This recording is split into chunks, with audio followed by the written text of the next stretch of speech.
শহরের আরাফাত একদিন সকালে ঘুমাচ্ছিল। সে স্বপ্নে চলে যায় এক রঙিন জঙ্গলে।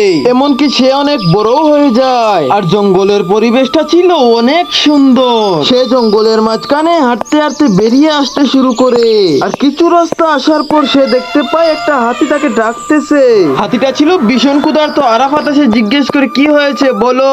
হাতিটা তাকে তার কষ্টের কথা বলে, 2 দিন ধরে কিচ্ছু খাইতে পারি নাই, কেউ আমাকে কিচ্ছু খাইতে দেয় না। তারপর আরাফাত বলে, আমি তোমার জন্য খাবার আনতেছি, দাঁড়াও দাঁড়াও। আরাফাত গিয়ে হাতির জন্য অনেকগুলো কলা এবং কলার পাতা নিয়ে আসে এবং এনে বলে, খাও খাও, আমি তোমার জন্য খাবার এনেছি, খাও। হাতিটা অনেক মজা করে খাইতেছিল, মনে হচ্ছিল 1 বছরের মধ্যেও কিছু খায় নাই। তারপর হাতিটা সুমনকে বলে, তুমি না রাখে তো আজকে আমি ক্ষুধার্তই থাকতাম। খাবার খাওয়া শেষ হওয়ার পর আরাফাত চলে যাইতেছিল। হাতি তখন বলে উঠলো, আবার আইসো বন্ধু।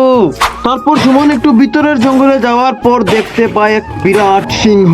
সিংহটা গর্জন করে এবং বলে, আমার জঙ্গলে তুই কে এসেছিস? সুমন দৌড়ে সিংহের কাছে যায় এবং গিয়ে বলে, আমি আরাফাত, আমি সবাইকে খাবার দিতে এসেছি। সিংহ বলে উঠে, আমি 2 দিন ধরে কিচ্ছু খাই নাই, তুই কি আমাকেও খাবার দিবি নাকি? সুমন বলে উঠে, হ্যাঁ দিব, এই নিও মাংস।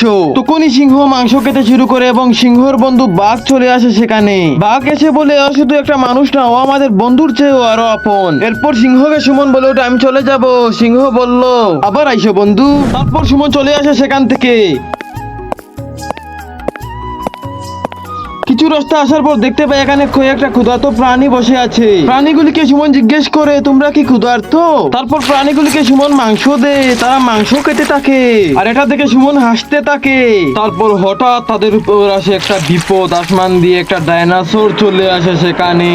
ডাইনোসরটা ক্ষুধার্ত ছিল, তবুও সবাইকে ভয় দেখাইতেছিল, এবং কিছু কিছু জঙ্গলের প্রাণী ভয়ে দৌড়ে পালিয়ে গিয়েছিল। এবং সুমন ডাইনোসর গুলিকে জিজ্ঞেস করে, তোমরা কি ক্ষুধার্ত?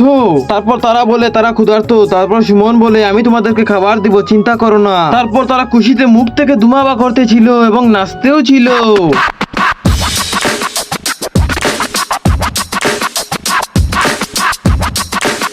এবং অন্যান্য পশুরাও গোলাগুলি করতেছিল খুশিতে।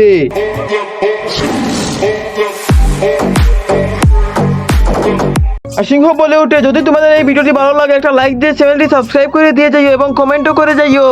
তারপর সব পশুরা একসাথে হয়ে বলে, তুমি আমাদের বন্ধু না, তুমি আমাদের বড় ভাইয়ের মতো।